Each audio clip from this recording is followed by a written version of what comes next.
Welcome back to the Plaquemines Pulse. We're here to include, inform, and inspire you. I'm Michelle Wilcox. I'm Jill Barlow. And we're glad you're back with us. We hope you enjoyed our last show.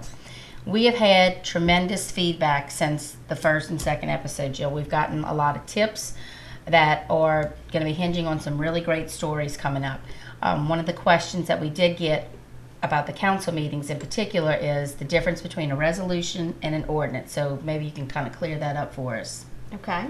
The council has two different types of powers. They have administrative powers and legislative powers.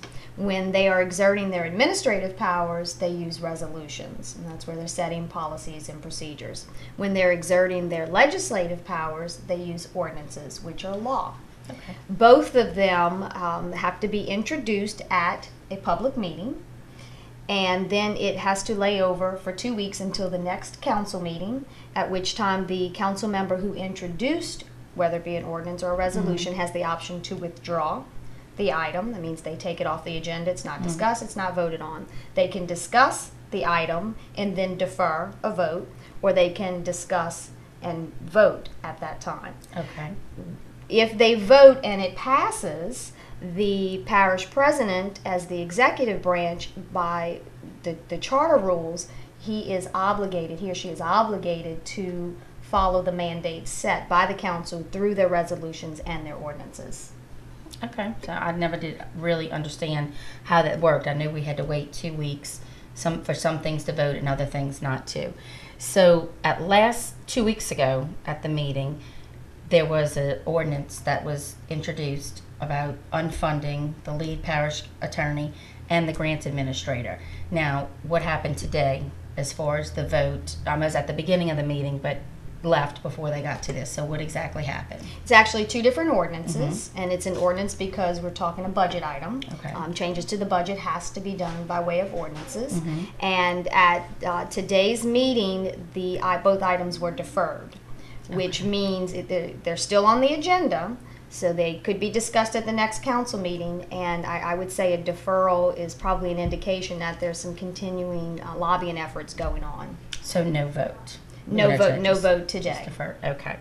Well, that'll be interesting too. So for the next 2 weeks, then, could they come back and defer it again, or take it off the books, or do they have to vote after this deferment, or do we know? There is a limited number of times they can defer an item. I believe it's 4. I would have to check that and get back to you. If our viewers are interested, I can confirm that through Facebook. But it's either 3 or 4 that they can defer, and then it would automatically fall off of the agenda. So at the next council meeting, yes, it can be deferred again, it can be withdrawn, or it can be voted on. Great. Okay, well, I think that clears that up for our viewers. Hope that helps anyway. Thank you for that. On April 26th, the council held a regular meeting. The meeting had a 2-hour delay in its start time due to a scheduling conflict between the council and Judge Clement's hearing schedules. The conflict was a function of, in effect, President Nungasser's refusal to provide the council with a trailer down at the parish seat so that they can move the council meetings down the road. The delay in the meeting caused obvious frustration amongst council members as well as audience members. In particular, Mr. Lawrence is the president of the Myrtle Grove Marina Estates Homeowners Association. And he expressed some frustration before the start of the meeting, and then once we got into the update for the parish president's office, Mr. Lawrence expressed frustrations with that issue as well as the community issues that he and his neighbors are experiencing. We still got the cow crap coming on us. And it's just like you're being ignored. I'll be here every time, even if I got to wait for 3 hours for a meeting to start. But I mean, I think it's something that is embarrassing to the public. And I think it's something that everybody should hold their head down to say, if you want to have a meeting, you ask for information. I don't know if it's freedom of information we got to go through or what, but we are being totally ignored. Totally ignored. And I don't think it's acceptable. And you know, if you get tired of looking at me, you can get tired. But I'm going to be here.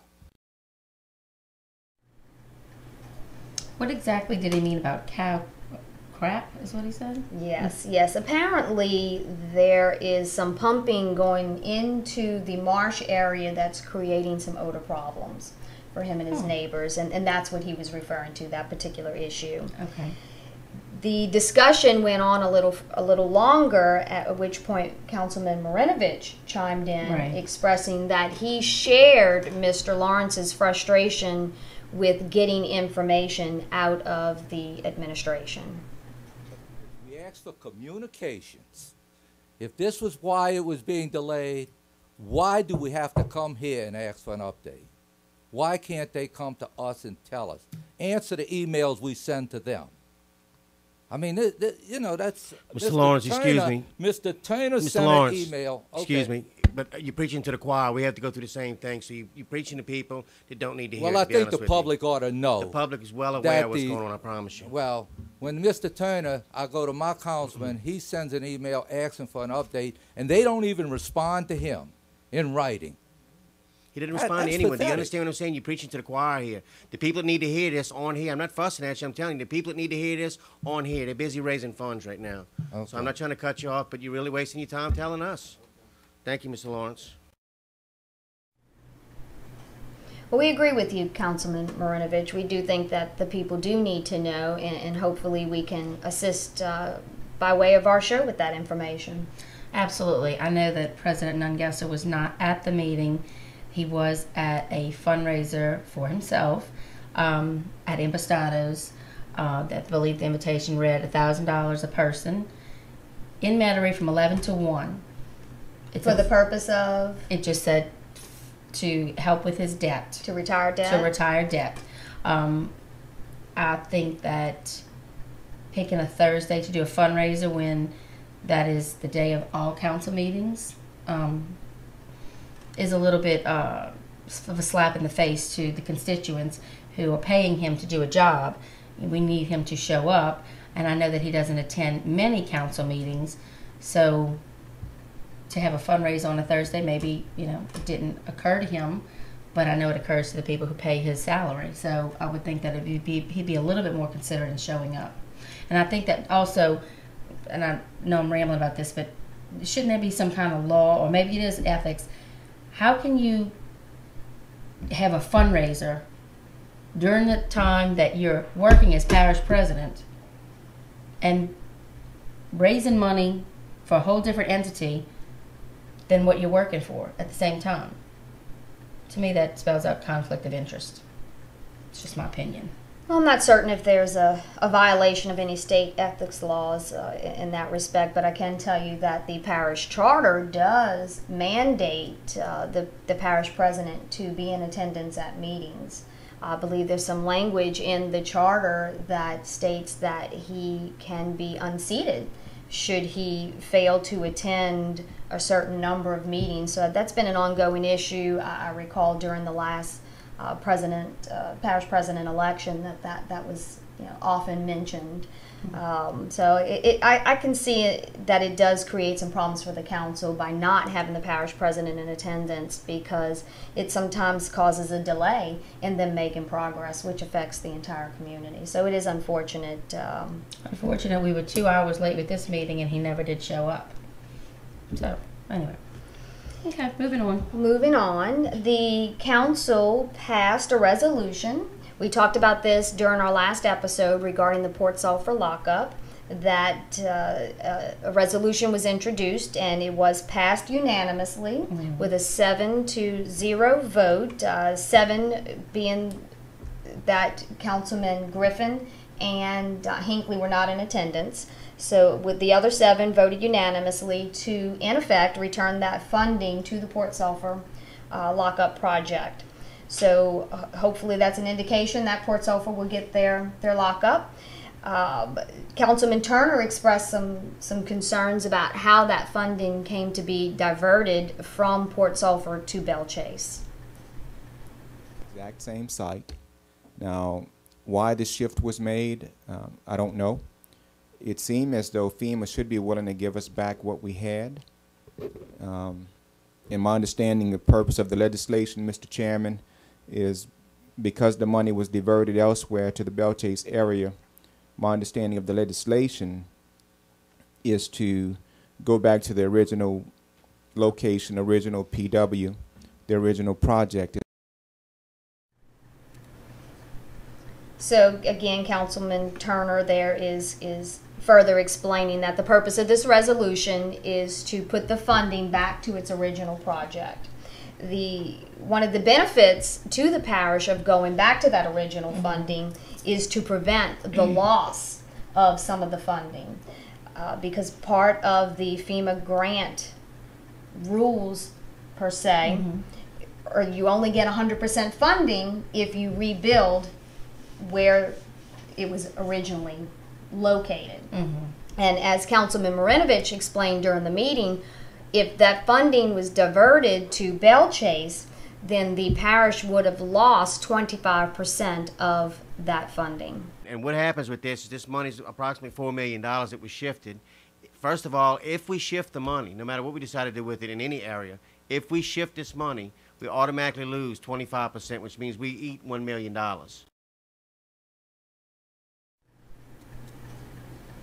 Interesting. So President Nungesser would forfeit $1 million to a project that hasn't been approved by the council to have his consolidated government complex In Belle Chase.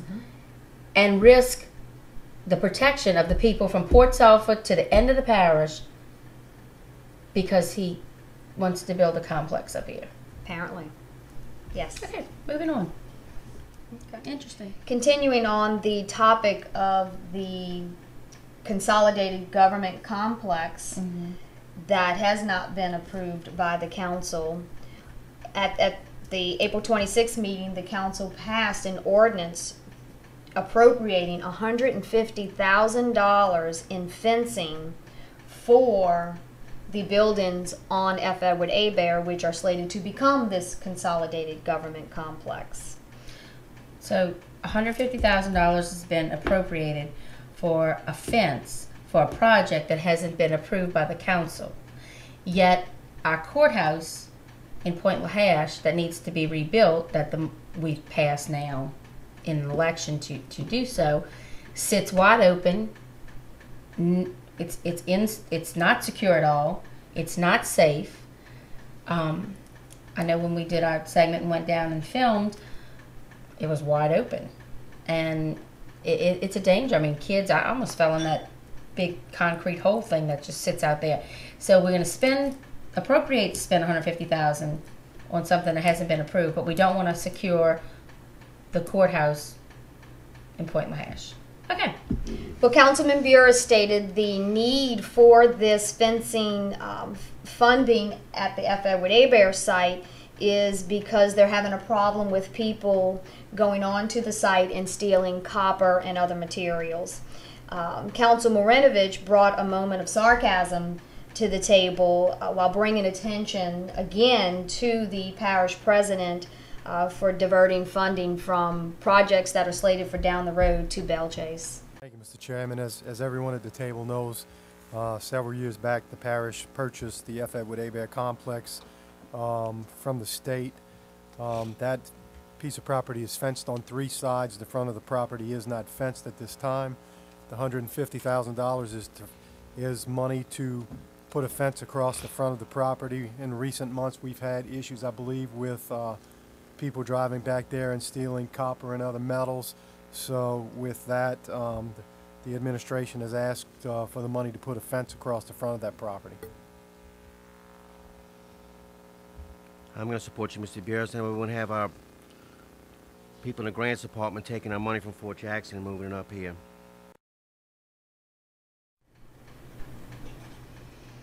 Another item taken up at the meeting was the council passed an ordinance with a vote of 6-1, with Councilman Turner voting against, to provide additional funding for the courthouse down in Point Lahash. First, I'd like to correct an error that I made on the last show. I announced that Councilman Hinckley introduced this legislation, but in reality it was Councilman Marinovich, so I apologize to our viewers. as well as Councilman Hinckley and Marinovich. But they did pass it. This is providing $33,000 in funding to Providence Engineering to provide a detailed structural analysis of the courthouse in Point Lahash. Okay, well, maybe after we do the engineering part of it, the structural thing, maybe we can get a secure fence around it. Resolution authorizing and directing the special counsel attorney Marlene Quarles and the firm of Dwyer, Cambry, and Surfin and or its designee to prepare a letter requesting an attorney general's opinion relative to the parish president's requirement that council members submit public records requests for any documents and or information helpful in the adoption of ordinances and to carry out the purposes of the parish charter, to authorize and direct the council chairman to sign said letter and otherwise to provide with respect thereto. Moving on to introductions, what you just witnessed was Councilwoman Cooper introducing legislation seeking an Attorney General's opinion regarding President Nungesser's requirement that council members submit public records requests for information needed to carry out their duties as council members. We showed you in our last episode Councilman Burris expressing frustration over this requirement. We showed you just earlier in this episode members of the community with Mr. Lawrence and as well as Councilman Marinovich expressing concerns about what it takes to get information from the parish president's office. So it's clear that Councilwoman Cooper is taking matters into her own hands on behalf of the council to try and get some resolution. What's interesting is in January 2011, President Nungesser participated in an interview, and I'll quote him. He stated, quote, "I have an open door policy and have always extended invitations to those council members offering access to review all the information requested, but they never took us up on the offer," end quote. Well, President Nungesser, if that's the case, then why is this Attorney General's opinion being sought? Another item introduced was by Councilman Marinovich. He introduced a resolution to file a mandamus to compel President Nungesser to install a double-wide trailer in Point Lahash at the parish seat so that the council meetings can be moved down there. Another item introduced was legislation to create a children and youth planning board as well as a recreation advisory committee. Those are two items that I will be following closely. Finally, Councilman Marinovich introduced a resolution to appoint Todd Epley to the development board. The zoning board appointment is for just a regular position, or is it for? I'm not certain at this point. I haven't seen a copy of the proposed legislation since it was an introduction. All I can say is that Todd Epley, they introduced legislation to appoint Todd Epley to the development board. Okay. So this Todd Epley, he helped Billy Nungesser run his campaign for lieutenant governor around the state, and his wife was his prior administrative assistant for the past 4 years. I know they live in Braithwaite, but I didn't realize that legislation had been introduced to have him appointed to the board. So, okay. Following the council meeting was a meeting of the Port Harbor and Terminal District. During this meeting, there was discussion regarding State Senate Bill 723. This bill will create a board that will develop a master plan for the state's 6 deep water ports, which includes the Plaquemines Parish Port. The problem with this bill as it stands is there's no guarantee for a Plaquemines Parish seat on this board. During the meeting, Councilman Burris put out a call to action for everyone to contact our state representative, Chris Leopold, and ask that he introduce an amendment on the House floor to this bill to ensure that Plaquemines will have a vote or a voice on this board. And Chris has, agreed to try to have the amendment put in for all 6 deep water ports to have membership on the committee. I think we all need to be aware of that, any one of us at the table that has a connection with any other representative in the state, I would highly recommend that phone calls be made, and to Chris as well. We've reached out to Representative Leopold on this matter, but as of this taping, our call has not been returned. And now for the general news. The Buras Volunteer Fire Department held their crawfish cook-off at Fort Jackson on April the 28th. There were more than 80 teams who participated. It was a beautiful day, which drew out very large crowds. Shell won, Real Tight got People's Choice, and Targa got Best in Show.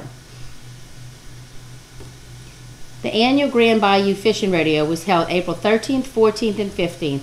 It was beautiful weather, great food, many residents were there passing a good time. We also hosted the reenactment of the Battle of Fort Jackson and Fort St. Philip at Fort Jackson. The time and dedication of all who participated made a wonderful remembrance of our history. Plaquemines Parish Legislative Day was held in Baton Rouge on April the 18th. It was a huge success.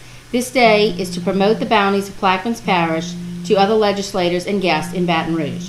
A large party served some of Plaquemines' greatest foods and boiled seafood. $10,000 was appropriated by our parish government to pay for this day. Base Logistics of Jefferson Parish did the extent of the catering. By this time that the show has aired, the audit committee meeting will have taken place on April the 30th.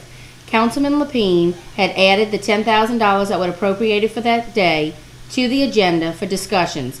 Since we filmed before the actual meeting took place, we will have a follow-up on this next episode. Kicking off the crime report, Belchase High School students are arrested. 6 students at Belchase High School were arrested after a sweep found weapons, including a 12-gauge shotgun and drugs in students' cars. The Plaquemines Parish Sheriff's Office conducted a search after they received a tip about illegal drugs in the school. After the arrest, authorities with the school board stated, the Plaquemines Parish school system is proactive and will not tolerate drugs or weapons on our campuses.